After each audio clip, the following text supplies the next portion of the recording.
오늘 제가 읽어드릴 작품은 그 사랑과 연애의 아슬아한 느낌을 잘 표현한 작품입니다. 계용묵 작가가 1935년 신가정지에 발표한 작품 연애 사파입니다. 계용묵은 백지 아다다를 쓴 작가로 잘 알려진 작가죠. 그 외에도 별을 헨다, 최서방, 병풍에 그린 달기, 장벽, 청춘도 등의 작품을 남긴 작가입니다. 그리고 오늘 읽어드릴 이 작품은 농촌의 작은 학교로 어느 날 마미령이라는 여자가 부임해 오면서 그 학교에서 선생으로 있던 지극히 평범한 남자 선생 사이에 있음직한 연애를 그린 소설입니다. 재밌게 감상하실 수 있는 작품이라고 생각되어 이번에 소개해드립니다. 지금부터 그들의 연애 이야기를 한번 들어볼까요? 계용묵의 연애 사파를 시작하겠습니다.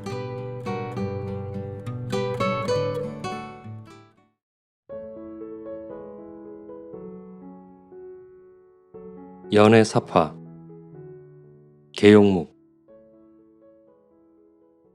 2달 전에 우리 학원으로 찾아온 여교원 마미령은 이상한 여자였다. 중학을 마치고 전문까지 다니던 여자라면 취직을 하여도 그리 눈낮은 데는 하지 않을 것인데 서울서 일부러 700리나 되는 농촌의 계량서당인 우리 학원으로, 그것도 자진하여 보수도 없이 왔다는데 이상이 아니 볼 수 없는 것이요. 26이면 여자로서의 결혼 연령은 지났다고 볼 수 있는데 아직 시집을 아니 갔다는 것이 또 한 이유이다. 이따금 정신없이 우두커니 서서 무엇을 심심들이 생각하다가는 긴 한숨으로 끝을 맺는다는 것이 더욱 그 여자를 이상하게 보게 만드는 점이었다. 그리고 생각하면 미령이가 우리 학원으로 오게 된 동기부터 이상한 데 있었다.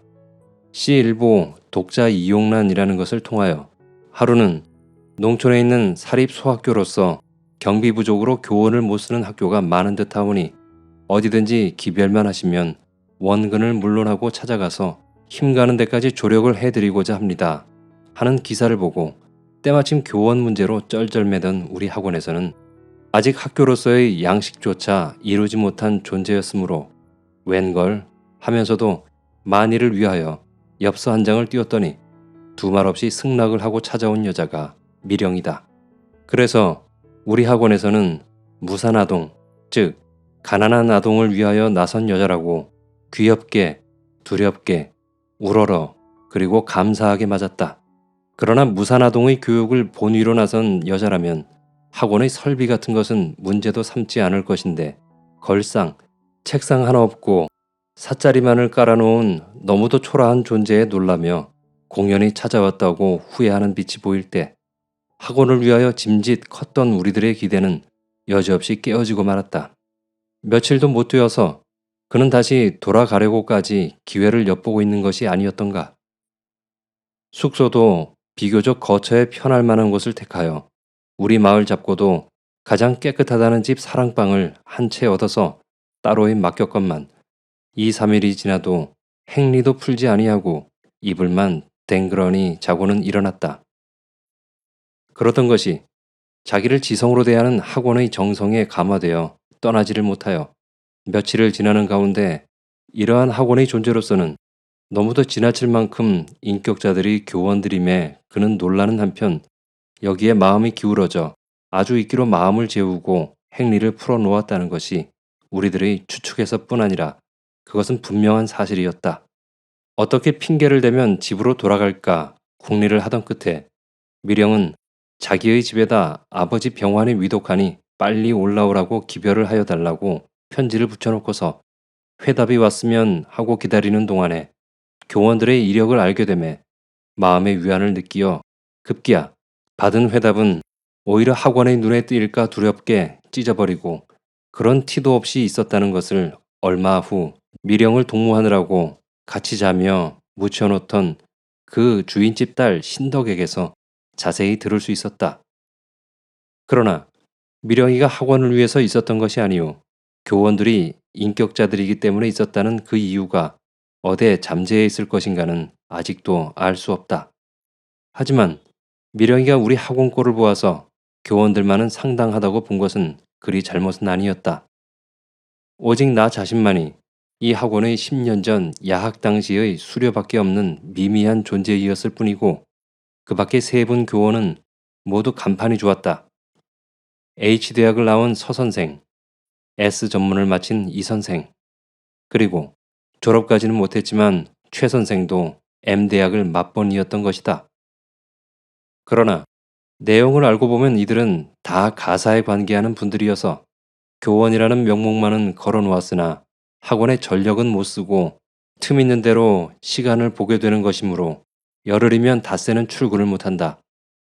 더구나 손수 농사까지 짓지 않으면 먹고 지낼 수가 없는 처지이어서 이렇게 보는 시간도 겨울 한동안이었고 봄을 잡으면서 가을 추수 때까지는 어쩔 수가 없었다. 하므로 우리 학원에서는 전임으로 이를 보아줄 의무 교원을 구하여 오던 차 우연히도 이번에 마 선생을 맡게 된 것이었다. 그러나 급기야 마 선생에게 학원의 전 책임은 맡겼으나 마 선생은 학원을 위하는 빛은 조금도 없고 그저 월급의 뜻을 맨 교원처럼 상학종이 울리면 마지못해 들어가고 하학종이 울리면 시원한 듯이 나오고 할 뿐이었다. 그러면서 무엇인지 일상 기분을 좋게 못 가지고 늘 우울한 태도로 지냈다. 하학이 되면 교원끼리 사무실에 모여 앉아 놀 때에도 마 선생은 우울한 속에서 기분을 고쳐 즐기려 하였고 또는 어디까지든지 모든 것을 잊고 지내려는 듯이 지나기로 애를 쓰는 빛이 보였다. 그러나 그러다가도 불현듯 우울한 기분에 잠기어 고개를 푹 숙이고 무엇인지를 심심들이 생각하는 것이었다. 그래서 언제인가 한 번은 서 선생이 마 선생, 기분이 늘 좋지 못한 것 같으니 무슨 불편한 일이나 아니에요. 무슨 제가 뭐 그렇게 뵈세요?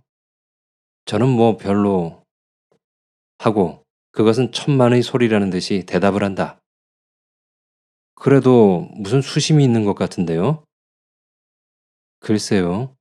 그렇다면 그것은 제 천성인계지요. 한다. 그러니 서 선생은 더 캐물을 수도 없어 잠자코 말았거니와 그 후부터 마 선생은 자기의 그러한 태도가 교원들의 이상한 주시를 받게 된 것 같아서 어디까지든지 자연한 태도를 취하려고 하나 그것은 언제까지든지 부자연한 태도로 나타나 우리들로 하여금 의혹해하는 점에서 벗어나지 못하게 하였던 것이다. 마 선생의 가정은 비교적 부유한 편이라고 볼 수 있었다. 아침 저녁으로의 식사밖에 용처 한 푼 이렇다 할 인사에 간단한 우리 학원이었으나 그는 쓰단 말도 없이 매삭 2, 30원씩의 용처를 집에서 가져다 썼다. 그러면서 그는 거기에게 그만한 물질로서의 여유가 있다는 것을 내세우고 스스로 높이 앉아 그것으로 자기의 인격을 도두어 보이려고 하였다. 찬 같은 것도 우리 학원으로서 대접하는 이외에 쇠고기니 달걀이니 자기의 돈으로 실상 사오며 그리고 농촌에서는 구경도 할 수 없는 라이스 카레이니 돈불이니 하는 음식을 손수 만들어선 때때로 우리 교원들을 청에다가 한 배 반씩 내곤 했다. 이것도 그가 우리를 대접하기 위한 성의에서라기보다는 자기의 솜씨를 자랑하기 위한 데라고 볼 수 있었다. 그는 어디까지든지 우리로 하여금 고상히 보게끔 자신을 내세우기에 무척 애를 쓰는 빛이 보였다. 의복 범절로 보더라도 값비싼 비단과 모물이 아니고는 입지 않았다. 이것도 한두 벌에 그치는 것이 아니오. 우리 학원으로 가지고 들어온 것만 해도 수십여 벌이나 되어 버들고리 2개가 모두 의복이라는 것이었다. 그래서 마 선생은 이것으로 하루 걸러 옷을 바꾸어 입었다. 어떤 때는 하루에도 수 3차씩 바꾸기를 반복하는 적도 종종 있었다. 그리고 이것은 그의 가장 게을리하지 않은 일과의 하나이었다. 하니 쑥덕거리기 좋아하는 마을 사람들은 마 선생을 칠면조라고 조롱삼아 부르게 되었다. 그런데 마 선생을 칠면조라고 부르게까지 되기에는 그 의복이 때때로 바뀌는 데서였지만 그렇게 불러놓고 보니 왼쪽 눈초리를 기점으로 귀 밑과의 사이에 조선의 지도형으로 생긴 꽤 커다란 허물이 칠면조의 아랫변 모양으로 비하기에 적당하다 하여 손뼉을 치며 웃음을 지어놓은 이름이 그냥 굳어지고 만 것이다. 그러니 말이지, 이 허물은 참으로 그 여자로 하여금 치명적인 상처였다. 미인이라고는 볼 수 없으나 좀 길짓하게 생긴 혈색 고운 얼굴이 그 윤곽만은 수수하게 생겼는데 이 허물로 말미암아 미령에게서 여자로서의 미를 절반이나 빼앗는 것으로 이는 보는 사람마다의 아까워하는 점이었다. 여자의 생명이라고도 볼 수 있는 그 얼굴에 이렇게 보기 흉한 허물이 그 자신으로서도 마음에 안이 꺼리낄 수가 없어 일상 화장을 짓게 하여 그 허물을 감추기에 애를 쓰나 그것으로 사람의 눈을 속일 수는 없었다. 미혼 여자로서의 미령이가 여기에 번민을 갖는다고 보는 것도 무리한 추측이라고는 할 수 없지만 또한 그렇다고만 하기에 미령의 수심은 보다 더 심한 상처에 있다고 하기에 족한 정도의 태도였다. 그리하여 미령의 태도에 있어서 까닭도 모를 수수께끼는 날이 갈수록 깊어갔다. 그러면서도 미령의 인망은 조금 더 떨어지지 않고 인근 일대의 양모를 한 몸에 받았다. 무산 아동을 위하여 농촌으로 찾아왔다는 빛 좋은 간판이 인근에 왁자하니 퍼지어 본래 50명밖에 안 되는 학생이 배나 늘어 100여 명에 달하여 학교로서의 빚도 날 뿐 아니라 월사금의 수입도 전의 배나 늘게 되니 첫째, 학교의 경비에 있어 군색을 어느 정도까지 벗어나게 되었기 때문이다. 그리하여 학원에는 정성 없는 그 여건만 학교 당국으로서는 그를 허스러이 대할 수가 없었다. 그러한 가운데 이 여자 때문에 우리 교원들은 전에 없는 특별한 정성으로 학원을 위하게 된 것이니 틈을 타서 가르치던 교원들은 미령이가 오게 되자부터 알 수 없이 그것이 남자의 본능이라 할까? 하여튼 다른 아무 의미도 없으면서 여자와의 접촉을 즐겨하며 가사 이후에 학교이던 것이 학교 이후에 가사로 돌아졌던 것이다. 40이 넘은 늙은 교장까지도 매일같이 출근하여 이 학기 초부터 출근부는 예전이 없이 빨간 도장이 나란히 박히곤 했다. 그래, 일상 교원이 모자라서 한 사람이 2반 혹은 3반을 맡아가지고 분주히 돌아가도 오히려 감당이 어렵던 것이 한두 사람은 늘 남아 돌아갔다. 그래서 이것을 본 동리 사람들은 마 선생에게 모두 미쳤다고 하였다. 그러나 교원들은 이런 시비는 들은 채도 아니하고 밥숟가락을 놓으면은 그저 학원으로 기어올랐다. 그리고는 하학을 하여도 헤어지지 않고 사무실에 모여들 앉아 쓸데없이들 시시덕거렸다. 이렇게 놀며 지나기를 미령이 또한 원하는 것이어서 그의 기분을 즐겁게 하여 항상 우울한 가운데서 미간의 주름을 못 펴는 그를 어떻게 해서라도 잊게 해주려는 것이 교원들의 누구나 다 같이 애쓰는 것이었다. 이것은 단순히 미령의 마음만을 즐겁게 하여 주기 위한 것이 아니요. 미령이가 즐거워하는 것을 보므로 자기네들도 즐거움을 느끼는 때문이다. 나는 미령의 마음을 위로하여 주고 싶은 마음은 누구보다도 허스럽지 않았다. 그래서 나는 그가 우울하여 할 때마다 노래를 불러서 그의 마음을 위로하려고 하였다.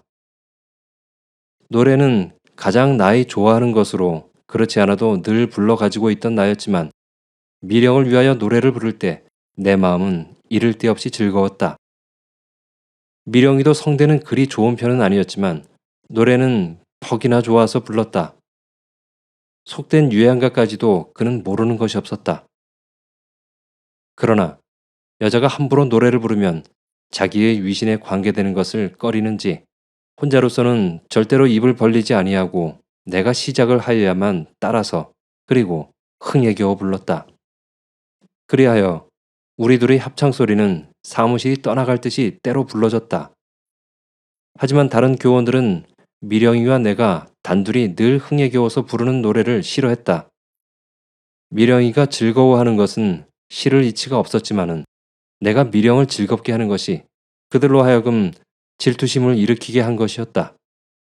이것은 교장도 마음에 걸렸던지 하루는 이제부터 고성으로 창가를 사무실 안에서 주거니 받거니 하는 것은 주의를 해야 되겠네.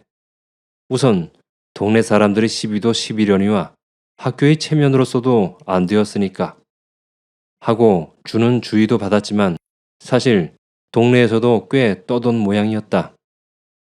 이런 소문이 어떻게 내 아내의 귀에까지 미쳤는지 본래 질투가 심한 내 아내는 폐결핵으로 3년째나 누워서 오늘 내일 하고 있는 목숨이 내가 학교로부터 돌아오기만 하면 뭘 하다 지금에야 오느냐고 꼬집어 물으며 자기 듣는데도 창가를 좀 불러달라고 물어뜯곤 했다. 해서 나는 그 후부터 남들이 쑥덕거리는 소리도 듣기 싫고 또 내 아내의 심신을 괴롭히는 것이 병에 영향에 미칠 것이므로 나는 그 후부터는 일체 노래는 입 밖에 내지 않았다. 그러나 날이 갈수록 낯이 익어져 농담 같은 것도 함부로 건네게 된 미령이는 부끄럼 없이 거리낌 없이 혼자 노래를 불러서 울적한 심사를 푸는 것이었다. 그리하여 노랫소리는 여전히 우리 학원 사무실 안에서 그칠 줄을 몰랐다. 가을이 깊어 학원의 화단에 만발하였던 코스모스도 된서리에 떨어져 후줄근이 늘어지고 운동장에는 벌써 포플러 잎이 한 잎 떨어져 대굴대굴 굴며 마주치는 소리가 살랑거렸다. 마을에서도 추수가 다 되고 농촌으로서의 한가한 시절은 찾아오고 있었다. 우리 학원에서는 농한기를 이용하여 야학을 또 시작했다. 그래서 밤까지도 교원들은 부지런히 학원으로 모였다가는 헤어지지 않고 12시까지 지절거리며 시간 가는 것을 아꼈다. 하룻밤은 누구의 제의로이든지 하학 후에 조조잡이를 시작하게 된 것이 미령이는 여기에 무한한 흥미를 느끼어 밤마다 조조잡이를 하자고 졸랐다. 우리들은 거기에 그토록 흥미를 느끼는 것이 아니었지만 미령이의 청이라 싫더라도 거역하지 못하고 조조잡이는 시행이 되곤 했다. 이렇게 지나가기를 아마 한 보름이나 계속하였을까 한 때였다. 이날 밤은 미령이가 특별히 나의 곁을 바투 당기는 눈치이더니 한 번은 조조를 잡게 되었을 때 그때도 미령은 나와 바투 앉아서 눈을 델편델편 굴리며 찰색을 하더니 벼랑간 선생님 내놓으세요. 조조를 하고 나의 손목을 붙드는데 손 안에 조조패는 보려고도 아니하고 특별히 힘을 주어 손목만 잡는 것이었다. 나는 이상했다. 손목을 서로 붙들며 놀던 일을 볼 때 얼마 전부터 있어 오던 것이지만 어디인지 그 붙드는 것은 아무리 해도 그 의미가 다른 데 있는 것 같았다. 나는 어쩔 줄을 모르고 조조 아니외다 하며 관훈장을 들고 있던 패를 내놓고 조조잡이에는 정신이 없이 여러 가지로 딴 생각을 해보며 그의 태만 살피고 있노라니 재차 조조패를 잡게 되었던 미령이는 선생님 이번에야 어디? 하고 또다시 아까 모양으로 나의 손목을 잡아준다. 자기의 태도를 내가 몰라주는 것이 안타까운 듯이 열정에 타는 눈으로 이상히 나를 쏘아보며 순간 더 의심할 여지가 없는 나는 아하, 연애 하고 뛰는 가슴을 억제하지 못했다. 나는 시집 안 가요. 독신으로 사는 게 얼마나 신성한데요? 하고 서로 이야기하던 그의 말을 믿어서가 아니라 여자로서의 그 대담한 행동에 나는 짐짓 놀랐던 것이다. 그리고 그 여자의 나에게 대하는 대담한 짓이 좌중의 눈에 채이지는 않았나 무슨 죄나 범한 듯이 확확 달아오는 얼굴을 느끼며 그 여자가 나의 팔목을 어서 놓게 하기 위하여 손에 패를 얼른 집어 던지려니까 조조를 들고 몸이 달았던 이 선생은 뭣도 모르고 아하하 조조는 내게 있어 하하하 하고 시원한 듯이 웃음을 친다. 그러나 다른 군들은 나만 바라보고 있는 것 같아 어찌할 바를 모르다가 나도 하하 하고 부자연한 웃음을 맞받아 웃으며 패를 내던졌다. 그리고는 미령이가 안에 있는 나에게 연애를 걸다니 하고 가만히 생각을 해보니 그에 대한 의문은 더욱 깊어지는 것이었다. 상당한 지식을 가진 여성으로 더구나 도시에서 생장한 여자가 근 30이 되도록 독신으로 지내다가 아무러한 지식도 없는 한낱 농부에 지나지 못하는 미미한 존재인 나에게 연애를 건다는 것은 아무리 생각해도 모를 일인 것이다. 서로 연애를 건다 하여도 우리 학원 가운데서도 학식은 물론 재산이나 인물에 있어서까지도 서, 이, 최, 제 선생이 다 나보다는 눈높이 보일 것인데 하필 나를 골라 잡는다는 것이다. 그것도 내가 먼저 그러한 눈치를 주었다면 모를 일이오니와 이러한 태도는 도리어 서 선생에게서 찾을 수 있었다. 그러면 나의 아내가 불치의 병으로 누웠음에 을에 죽고 말 것을 짐작하여 나에게 넌지시 예비 조건으로 눈치를 보여주는 것인가. 이렇게 생각해 보려고 해도 서 선생도 아내는 없는 사람이다. 아, 연애란 참 이상한 것이군. 이렇게밖에 더 결론을 지을 수 없는 나는 뒤숭숭한 생각에 그 밤은 밤새도록 잠을 못 이뤘다. 아직 어떤 여자로부터 단 한 번의 추파도 주고받아 본 적이 없이 연애란 오직 활자 속에서밖에 구경해 본 일이 없는 내가 이제 난생 처음으로 그것도 대담하게 팔뚝을 붙들리고 보니 그것이 싫지는 않건만 어쩐지 두려웠다. 첫째, 나에게는 아내가 있지 않나? 그리고 연애를 한다면 그것은 무슨 큰 일을 저질러 놓는 것도 같기 때문에 한 10일 후였다. 첫눈이 내리기 시작한 날, 나의 아내는 마침내 세상을 떠나고 말았다. 이 일 때문에 나는 학원에를 못 가다가 7, 8일 만에 가니 미령의 태도는 전에 찾을 수 없는 명랑한 기분이었다.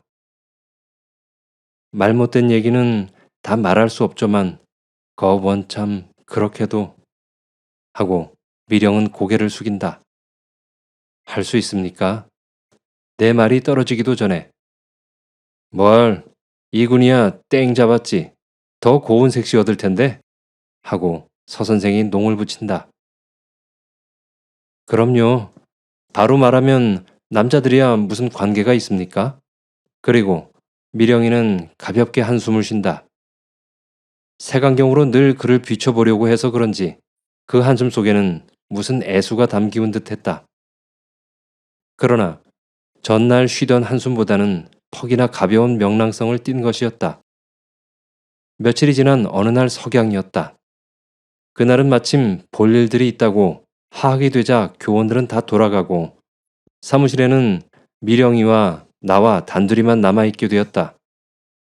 소재하던 아이들까지 다 돌아가고 학원난이 고요하여졌을 때 테이블 위에 놓인 신문지 여백에다 쓸데없이 연필로 무엇인지 끄적이고 앉았더니 선생님, 저를 어떻게 생각하세요?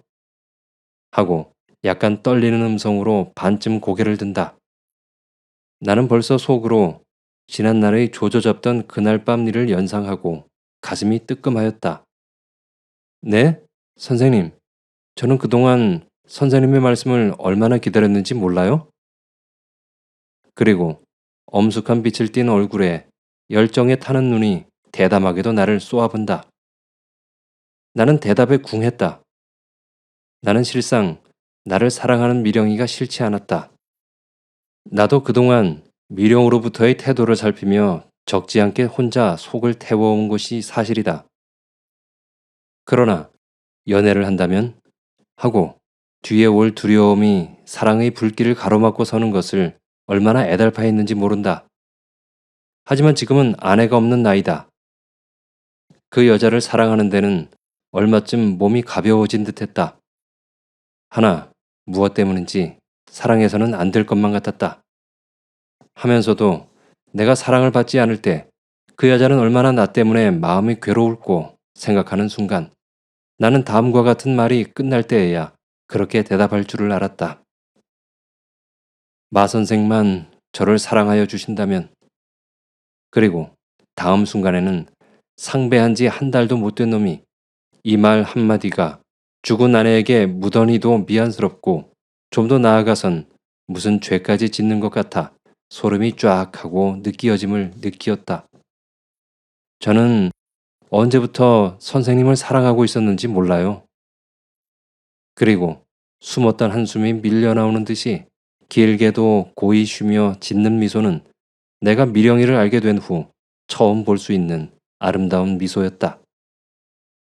이것을 보면 미령이가 나 때문에 얼마나 마음이 괴로웠더라는 것을 짐작할 수 있었으나 나는 그의 괴로워함만을 위하여 더 말할 용기가 없었다. 만일 이때 교장만 들어서지 않고 단둘이 있게 맡기어 두었던들 나는 얼마나 대답에 땀을 흘렸을지 몰랐을 것이다. 그래서 그 후부터 나는 미령이와 단둘이 있어지는 기회를 될 수 있는 대로 피하려고 했다. 미령이가 싫지는 않으면서도 아니 사랑한다고 내 마음조차 허락하면서 그 마음을 똑바로 밝히기가 두려워 퍽이나 괴로웠다. 학교 일도 집안일도 마음이 들떠서 아무런 성의도 생기지 않았다. 그러한 가운데 교원들은 미령이와 나와의 관계를 무엇에선지 눈치를 챈 듯했다. 이것을 보니 나는 더욱 생각이 많아졌다. 내가 만일 미령이와 영원히 살찐된 모르지만 그렇게 못될 바에야 이런 시비 저런 시비 남의 눈치 위에서 돌아갈 필요도 없고 또는 우리가 아동의 교육을 위하여 데려온 여자를 교원 중의 한 사람인 나로서 관계를 갖는다. 내 자신으로서도 그렇거니와 같이 있는 교원들이 체면 좀 더 나아가선 학교라는 덩어리를 위하여서의 불명예라는 것을 생각하면 단연히 관계를 끊고 이 경계선에서 어서 벗어나 바른 길로 내 몸을 이끌어가야 할 것이 무엇보다의 급무 같았다. 뿐만 아니라 나에게는 소위 현대 인텔리 여성이 손톱만큼도 필요한 점이 없었다. 나는 놀고 먹을 처지가 못 된다. 내 아내 될 사람은 나와 같이 농사꾼이어야 할 것이다. 그래서 종아리를 에어내는 눈 섞인 물에 들어서 씨를 뿌려야 하고 숨이 막히는 햇볕 아래서 김을 매야 한다. 그리고 가을에는 그것을 베어서 등짐으로까지 저어 드려야 한다. 미령은 그것을 과연 감당할 것인가? 아니다. 미령의 손은 너무도 보드랍고 옷까지는 너무도 사치하다. 만일 미령이가 나의 아내로서의 이러한 조건에 마음을 굳게 갖는다 하더라도 이러한 고통을 이겨낼 만한 억센 힘은 이미 배양조차 못한 그이다. 나의 아내로서의 자격은 그가 나를 사랑한다는 그것밖에 없다. 그러나 그것도 그 힘이 내 마음을 위로하지 못할 때 그 사랑은 걸지 못한 땅 위에 선 꽃나무와 같이 이글이글하는 원만한 꽃송이를 피워내지 못할 것이다. 나는 단연히 미령이를 잊지 않아서는 안 될 것 같았다. 그러나 나를 사랑하는 그 사랑의 마음이 알 수 없는 그 무슨 힘으로인지 이끌어 그렇게도 나에게 바치는 열렬한 사랑을 나는 모름네 하고 새파랗게 금을 그어 놓음으로 괴로워할 미령의 마음을 헤아려 볼 때 차마 꼬집어서 나의 태도를 밝히기는 어려운 노릇이었다. 그러고 보니 나에게 바치는 미령의 사랑은 점점 둥그러만 가는 것 같았다. 제가 이 학원으로 오게 된 것이 우연한 기회에서는 아닌 것 같아요. 이렇게 주는 말에도 대답에 간난을 보는 것이 수교 씨, 저 밭을 한 떼기 살래요. 사과 재배에 적당한 이런 말까지 받게 되매랴 어느덧 선생에서 수교 씨로 나를 부르는 대명사는 바뀌어졌고 그리고 은근히 살림 차비까지 의논하여 보는 것이 아닌가. 이 지방에서는 사과의 의토가 못 됩니다. 질땅에서야 되는 것인데 여기는 전부가 모래땅입니다. 양계는 어떨까요? 더구나 양계. 그것은 팔로가 있어야 아니합니까? 나는 요리조리 핑계를 하여 넘으며 공연히 나의 태도를 똑바로 밝히지 못하고 미령이로 하여금 나를 이렇게까지 믿게 만들어 놓은 것을 후회하여 마지 않았다. 겨울방학이 되자 낮에는 비교적 한가하였다. 나는 이 기회를 이용하여 오랫동안 아내의 누워서 앓던 방을 좀 수리해 볼 양으로 하루는 벽에다 신문을 바르고 있노라니 누이 동생이 신문지에서 그림을 구경하느라고 신문을 뒤지고 앉았더니 벼랑간 오래비 하고 부른다. 왜? 나의 대답이 떨어지기가 바쁘게 여기 마 선생이 있어. 이게 웬일이야? 하면서 신문지 한 장을 들어보인다. 뭐야? 나는 신문에 풀칠을 하다 말고 고개를 들어보니 눈에 띄는 타원형의 한 개 사진은 참으로 마 선생과 비슷했다. 아니, 자세히 들여다보니 그것은 흡사했다. 만일 신문에 미령의 사진이 있으리라는 선입견을 가지고 보았던들 단박에 그라고 아니할 수 없을 정도의 미령 그대로였다. 그러고 보니 그 신문지를 그대로 놓고 말게끔 부질없는 생각은 두지를 않아 그 사진의 임자를 더듬어 찾아보니 마미룡, 가명이라고 썼었다. 그리고 현재의 미령의 집 주소에서 글자 한자 틀리지 않았다. 그러니 이것이 마미령의 가명이라고 아니 볼 수가 있으랴. 나는 기사로 눈을 옮겼다. 무엇이 그 여자를 그렇게 만들었나? 라는 커다란 활자로 된 기역자형의 제목을 읽고 다음 순간 놀람을 마지 못했다.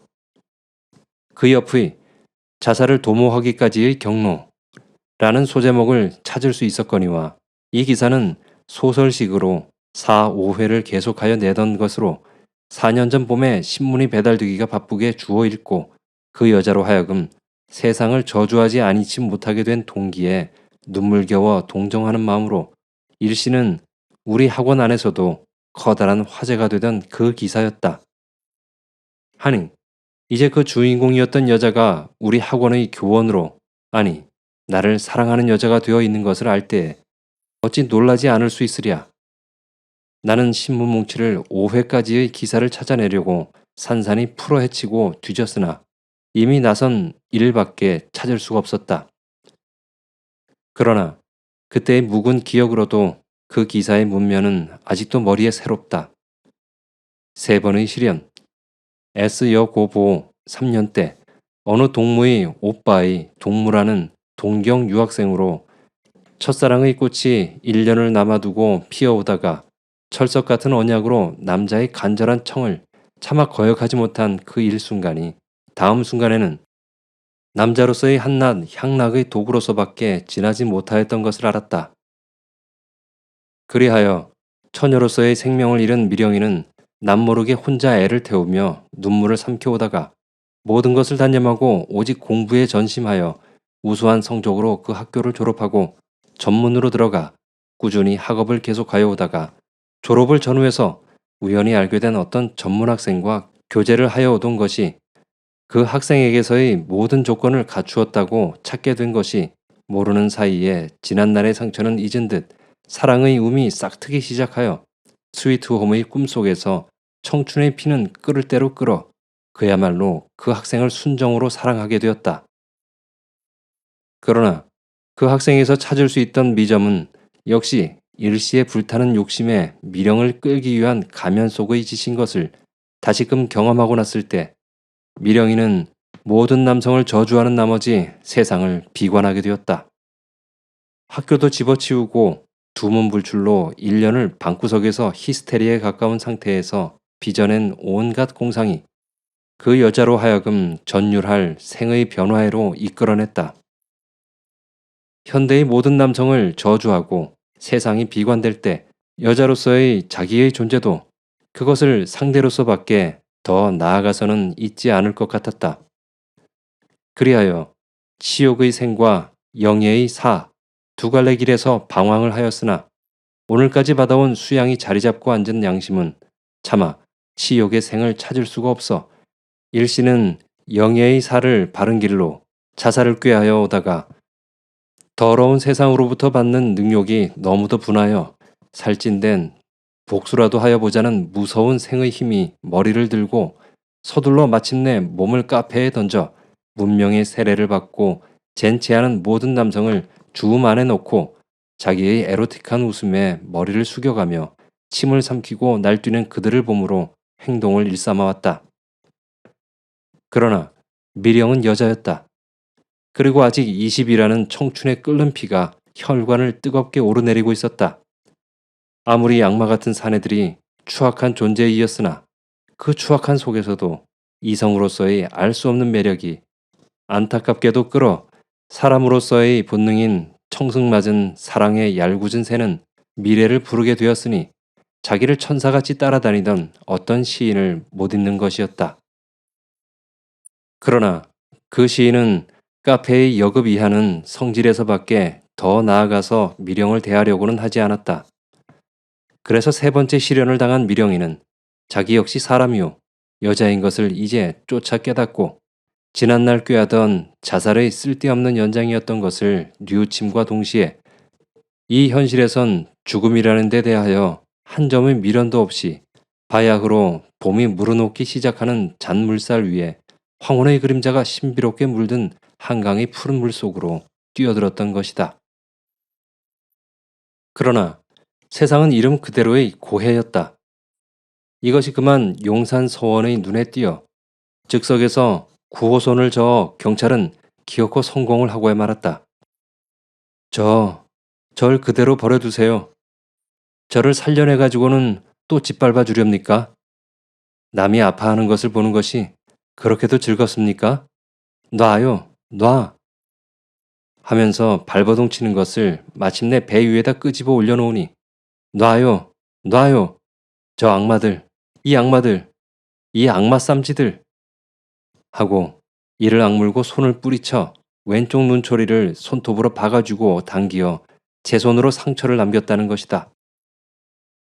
이까지 묵은 기억을 짜내던 나는 그제서야 마선생의 눈초리 뒷허물을 연상하고 이렇게까지 하지 않고는 견디지 못하게 비친 현실은 얼마나 그 여자의 마음을 괴롭히며 있었더라는 것을 짐작해 하였다. 그리고 그 후 4년 동안에 있어서 그 여자의 생활이 어떠하였는지는 그것은 알 수 없는 일이지만 이런 사실로 미루어 볼 때 오늘까지의 비관하는 태도로 우울한 속에서 나를 보내던 그 심정이 이 사실에 관련해서일 것은 틀림없는 것 같았다. 무산아동, 즉 가난한 아동을 위해서는 아닌 여자가 일부러 시골의 보잘것없는 우리 학원으로 찾아오게 된 것도 이 사실에 관련된 것 같고 더욱이 나를 사랑하는 데서 하고 생각할 때 그 여자는 4년 전 카페에 들어가던 그때의 심리와 같은 동기에서 남성애의 복수를 위하는 수단에 내가 걸린 것은 아닌가? 나는 문득 이런 생각을 아니해 볼 수 없었다. 그러나 다음 순간 그 여자의 사람이 참으로 열정적인 것에서 다시금 저울질해 볼 때 아무리 해도 그런 것 같지는 않고 사람으로서의 본능을 버리지 못하는 데서의 순진성이 있는 것 같았다. 그리고 나는 그러리라고 단정하고 싶었다. 만일 다른 의미에서 사람을 요구하는 것이라면 젠체하는 도회심에 물들은 사람을 상대로 하는 것이 본의일 것이나 눈치를 달리 가지는 서선생 같은 이는 꿈도 안 꾸고 나에게 사랑이 쏠리는 것을 볼 때 나에게 구하는 사랑만은 그런 의미를 참으로 넘어선 순진한 사랑이라고 아니 볼 수가 없었다. 그리고 생각하면 미령이가 우리 학원으로 찾아왔다는 동기도 다른 데 있을 것이 아니오. 비교적 현대 문명에 물들지 않은 농촌의 웬만한 순진한 지식 청년으로 사랑의 대상을 찾는 데 있다고 아니 볼 수 없다. 이제 생각하면 미령의 모든 행동이 그렇게 빛이었거니와 첫째, 우리 학원의 존재를 보고 다시 돌아가려던 것이 지식 청년들이 교원들이었음에 있었다는 사실이 증명하는 것이요. 그리고 그 근본 방침의 성공을 위하는 것이 칠면조라는 이름까지 듣게 행동을 가졌다고 보여지는 것이었다. 이렇게 미령을 만들어 놓고 보니 나의 마음은 더욱 괴로웠다. 농촌으로 찾아오기까지 그리고 나를 사랑하기까지에는 얼마만한 심뇌가 숨어 있었던 것일까. 그러나 나는 그의 사랑을 받을 수가 없는 것이다. 내가 그의 사랑을 거부함으로 나는 미령에게 사령을 내리는 잔인무도한 사람이 되는 것 같았으나 미령을 위하여 나는 내 생활의 태도를 그릇 가질 수는 없었던 것이다. 봄을 잡으면서 나는 김자수 딸과 약혼을 하여 놓았다. 아내를 묻은 지도 몇 달 되지 않았을 뿐더러 그럭저럭 미령의 마음도 느꾸어 줄 겸 한 1년쯤은 지나서 재취를 하리라 하였으나 금년 농사할 생각을 하면 아내 없이는 할 수가 없었던 것이다. 작년에도 아내의 병으로 여름 내 삭김을 처매게 되어 빚을 지게 되었거니 마침 맞은 혼처가 나면 이 자리를 나는 놓칠 수가 없었다. 그리하여 슬그은히 혼사를 지어놓고는 얼마 동안이라도 미령의 귀에 소문이 들리지 않도록 입을 봉해오며 미령에게 장차 어떻게 말을 하여야 될고 만단으로 궁리를 하여오던 차 어느 날 미령이와 나는 단둘이 사송정으로 산보를 할 기회가 지어졌다.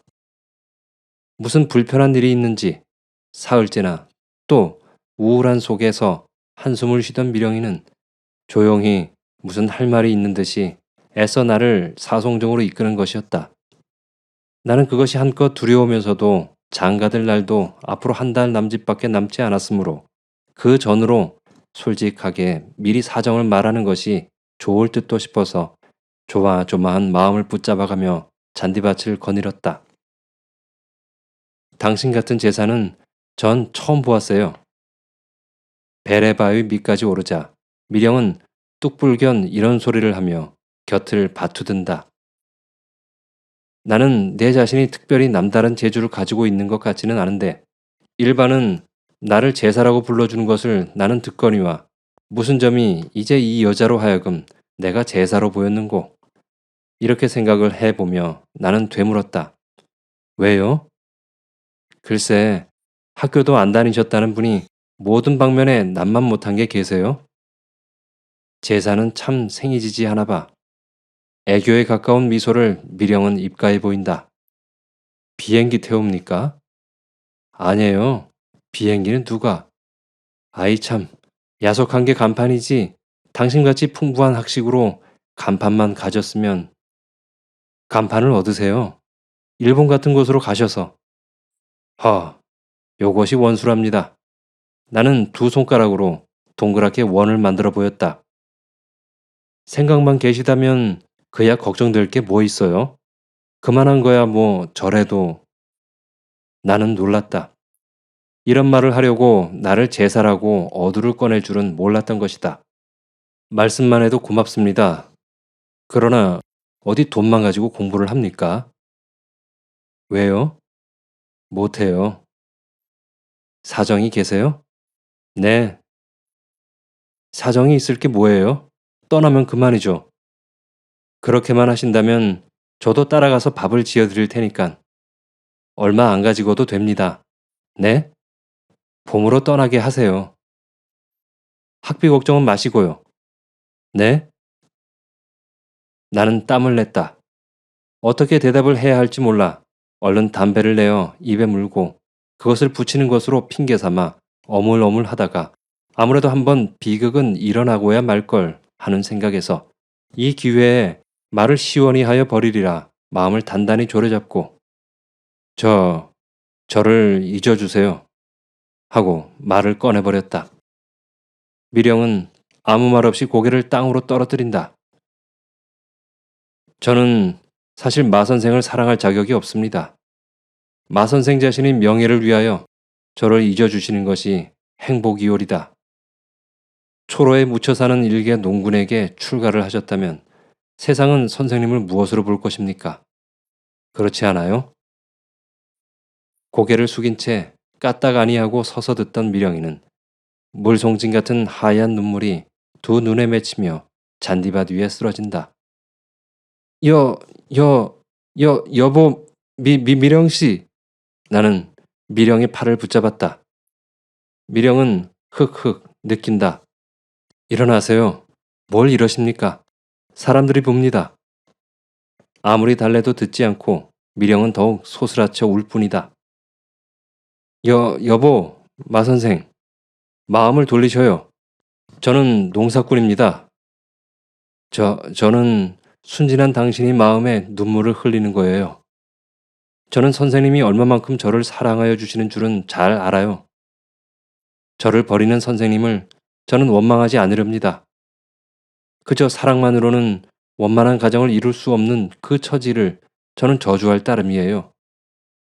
한참 흐느끼고 나서 다시 선생님, 저는 필경 이렇게 될 줄을 미리 알았어요. 사흘 전 저는 우연한 기회에 선생님의 일기장을 보았습니다. 용서하여 주세요. 걸지 못한 땅 위에 선 꽃나무에는 이글이글하는 원만한 꽃송이는 피어날 수 없다고 적힌 것을 보았습니다. 그러나 선생님, 저는 어디로 갑니까? 흐흐, 흐흐. 미령은 목까지 놓고 운다.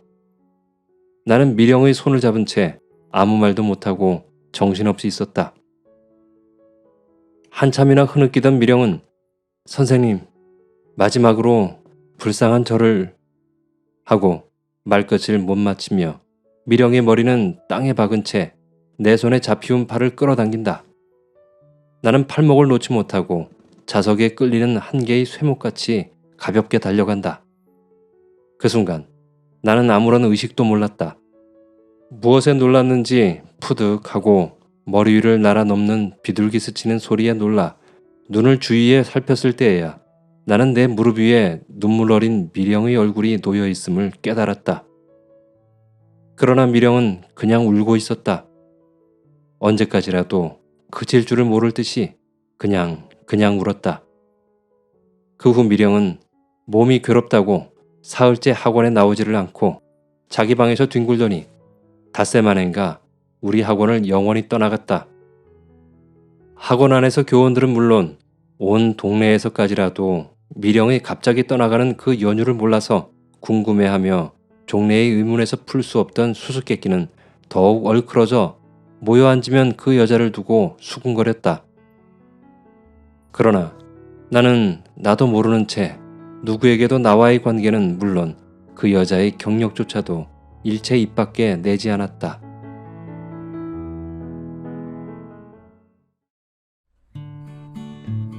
재밌게 들으셨나요? 그다지 보잘것없는 농촌의 작은 학교에 여자 교원으로 마미령이라는 사람이 옵니다. 처음부터 이 여자가 이런 누추한 학교로 오는 것은 미스터리였죠. 전문 학교까지 마친 재원인 그녀가 왜 이런 작은 학교로 오게 되었는지 다들 궁금해했습니다. 그러다 주인공 남자와 마미령은 아무도 모르게 사랑을 하게 되고 설레는 연애를 시작하게 되죠. 하지만 결국 두 사람은 사랑의 결실을 맺지 못하고 여자가 떠나면서 그들의 달콤하고 설레었던 연애는 막을 내립니다.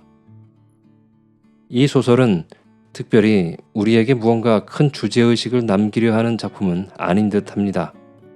그냥 편안하게 읽고 소설 속 주인공들처럼 그 설레는 감정을 같이 공유할 수 있었다면 그것으로 족할 뿐입니다. 다만 한 가지 생각을 해볼 만한 이야기가 있습니다. 마미령의 말처럼 사랑만 가지고는 안 되는 것일까요? 남자는 현실을, 여자는 사랑을 선택하는 마지막 둘의 대화는 사랑에 대해 한 번은 더 생각해 보게 하는군요. 끝까지 감상해 주셔서 감사합니다. 지금까지 계용묵의 단편소설 연애사파를 읽어드렸습니다. 저는 또 다음에 재미있고 유익한 작품으로 찾아뵙겠습니다. 오늘도 행복한 하루 보내세요.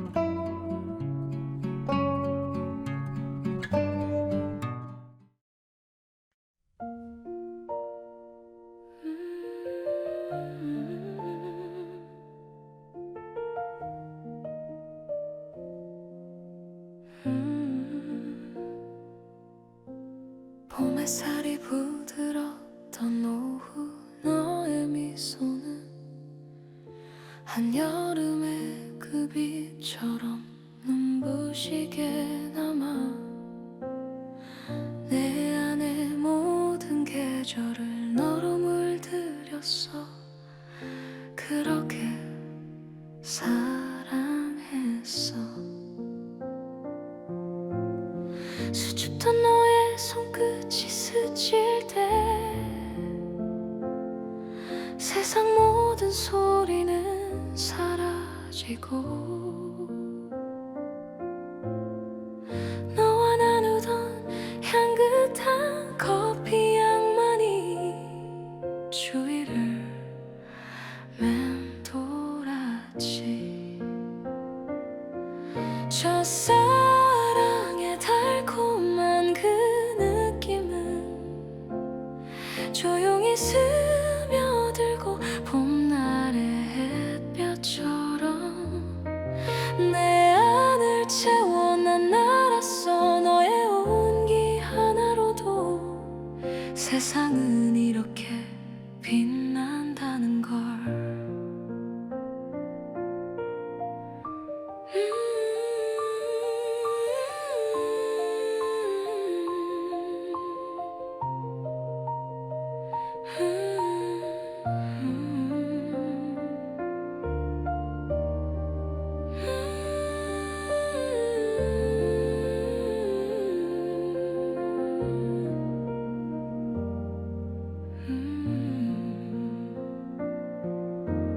부드럽게 말을 건네며 미소만 살짝 비치던 그날의 우리는 아직도 선명해.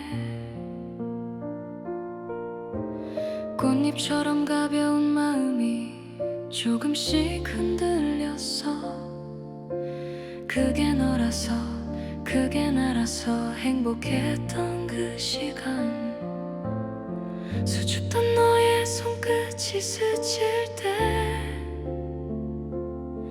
세상 모든 소리는 사라지고 너와 나누던 향긋한 커피 향만이 주위를 맴돌았지. 첫사랑의 달콤한 그 느낌은 조용히 스며들고 봄날의 햇볕처럼 내 안을 채워. 난 알았어, 너의 온기 하나로도 세상은 이렇게 빛난다는 걸. 사랑이란 한 번 스치는 빛이라서 쉽게 잡히진 않지만 그래도 괜찮아.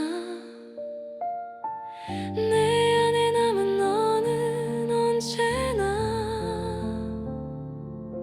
마음을 채우니까.